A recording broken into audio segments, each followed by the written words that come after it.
tweede.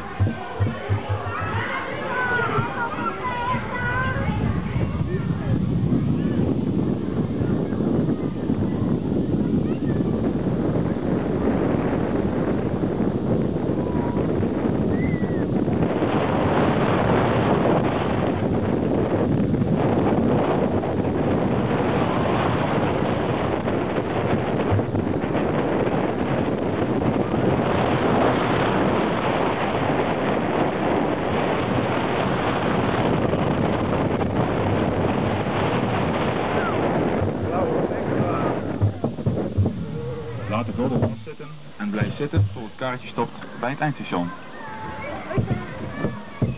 Maak